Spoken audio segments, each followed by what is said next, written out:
The reigning Premier League champions have had a very good offseason, bringing in the likes of Jack Grealish, who has broken the club record transfer fee with a 100 million fee.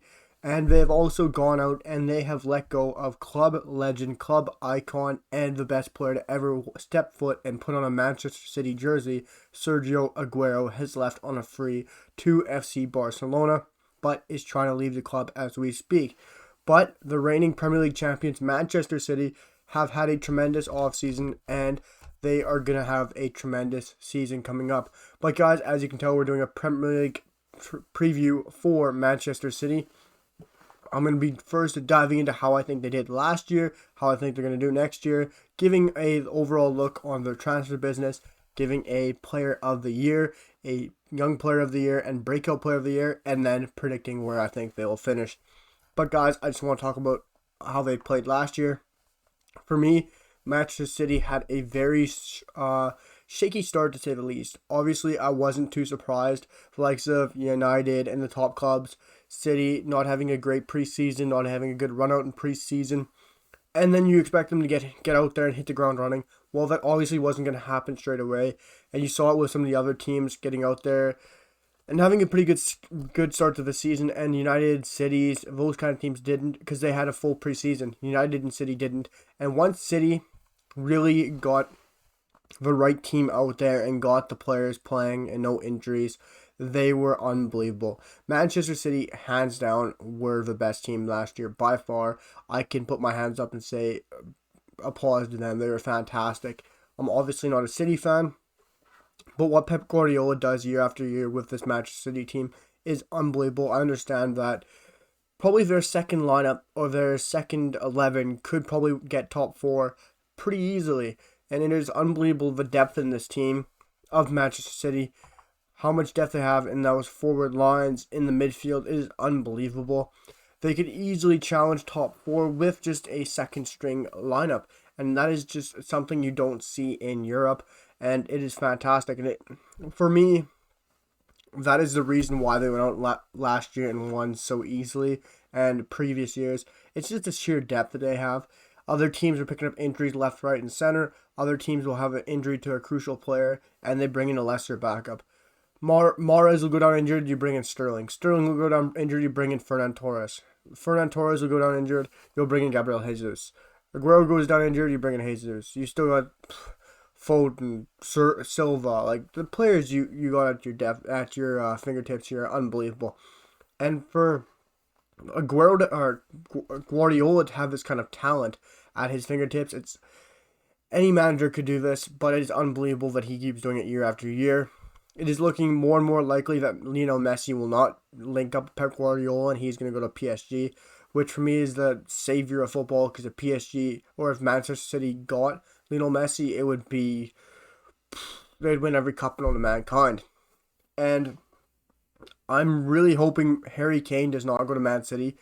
It is going to be very depending on where I have City finishing or how I have them finishing. I think if Kane goes here, I think they're going to absolutely walk the league. The amount of chances they already create and the goals Kane already scores in a very, very poor Spurs side, and the goals he creates in a Spurs side, I just can't imagine the goals they're going to score with the likes of Jack Grealish and Harry Kane. It would be unbelievable.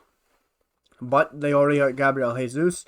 I guess we'll see if they play a false 9 or if they're going to get Harry Kane. It'll be very interesting to see how City line up. It'll very much depend on if they have Harry Kane and if they don't. For me, they could play a 4-3-3, more so an attacking formation if they get in Harry Kane, if they get the right striker they want. Gabriel Jesus, more likely a false 9 kind of player. He's not a crucial goal scorer, and for me, he's more of a guy who's going to come off the bench. I don't think he can handle the pressure starting. He's still only 24. It feels like he's been around the league for so long. He's not someone for me who you can put all the pressure on and he's going to hold it. For me, he's a guy who's going to come off the bench. He's a guy you got to rely on to come in late, press that back line, score a goal, help out that team when you need to score a goal late in the game. He's not a guy who starts the game off and he's going to score loads of goals. That is your Sergio Agueros, your Harry Kanes, and Harry Kane, if he joins this Man City team, it would just change things for... It would be scary to see what the City team could do. I just want to go through some of the transfer business. Some of the ones that aren't going to be talked about as much. Jack Harrison going to Leeds on a permanent deal. That is unbelievable for Leeds. We all knew that was eventually going to happen after all the loan deals. For me, I think he would done great in the City side, but he is perfect for Leeds. That we've seen many years already, and that is huge for Leeds to finally get that deal permanent. I want to talk about Lucas Nemecha. That is an unbelievable signing from Wolfsburg. I think it was just less than 10 million. City are losing a real wonder kid and gem here in Lucas Nemecha. He is going to be a real gem for the German national side and the German team. Wolfsburg are getting a real gem, a real young talent, and a bright spot that they can look forward to this year. And a real player that City are losing is Lucas Nemecha, who a lot of people won't be talking about. They have lost Eric Garcia and Sergio Aguero on freeze to FC Barcelona. We knew FC Barcelona were stricken for money and they were going to dive in the free market, and they did, going to Manchester City. Eric Garcia, for me, going to Barcelona is unbelievable signing. A young Spanish center back and learn off the likes of Gerard Piqué and Clement Lenglet. Sergio Aguero going to Barcelona, it made sense with Lionel Messi there. But now no Messi, it makes no sense. With bringing in Depay, you have Griezmann, you have Fati, you have Dembele. I really hope Aguero can find a loophole and work his way out of Barcelona and try to land at PSG or another big club in Europe, because he doesn't deserve to be at Barcelona, because he has been wrong done by what Barcelona has done to Sergio Aguero. And he is a football legend, and I don't care what anyone says. He is a Premier League legend and icon, and he is a world football legend. And I hope Sergio Aguero can get his way out of SC Barcelona, because he deserves a better treatment and better passes of respect. Angelino has signed for Red Bull Leipzig on a permanent now after a bunch of loan spells. Great for him. He deserves that move.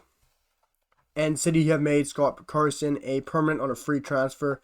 Just a good third string goalie, a good second string goalie.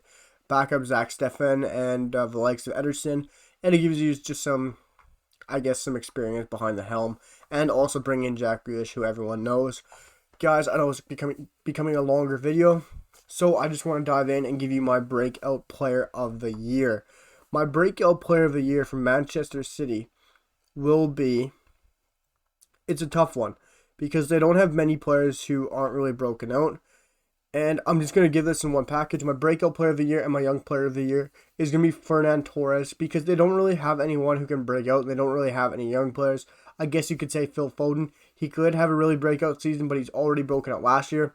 I feel like Fernan Torres didn't really get the chance to show what he's got, and I'm really hoping that when Bernardo Silva leaves and many other players leave, because Pep Guardiola did confirm that Bernardo Silva wants to leave and a couple other players do want to leave, I'm hoping Fernan Torres gets his chance to show what he's got in Manchester City, because he is a top quality player and he is unbelievable when he gets a chance. Maybe he's one of those players that wants to leave, maybe he wants to move back to Spain or a lower down club. Who knows, until we really see who's on the move. But I think Fernan Torres is going to be the breakout player of the year and the young player of the year. My player of the year for Manchester City, it's a tough one, but I want to say, I'm going to go out of the box here, and I'm going to give it to Raheem Sterling. I feel like Raheem Sterling, after an unbelievable Euros, is going to come out. He's going to create loads of chances. He's going to bag some goals like he did 2 or 3 years ago. And he's just going to be all over the place with his lightning speed, his creativity, his wonderful passing, getting into the box. I feel like he's going to have an unbelievable year, and I hope he can carry on that tremendous Euros he had to prove a lot of English fans and a lot of fans around the world wrong about Raheem Sterling, because he is top class. I just want to give out my prediction for City. I have City finishing first in the league, number 1, reigning Premier League champions. They're going to come Premier League champions once again in 21-22 Premier League season. Not much more to say about that, guys. It is pretty straightforward. But, guys, City are going to be my Premier League champions in 2021-2022 Premier League season. Breakout player of the year and young player of the year will be Fernan Torres, and my player of the season or player of the year for Manchester City will be Raheem Sterling. Let me know what you guys think of my predictions and opinions down below in the comments. Do you guys think City's going to win the league? What do you think about Fernan Torres and Raheem Sterling? Let me know down below in the comments. Hit the like button, hit the sub button. It means the world to me, guys. Hope you guys are having a fantastic day, and I'll keep pumping out the content for you guys as much as I can. I'll see you guys for the next one, and peace.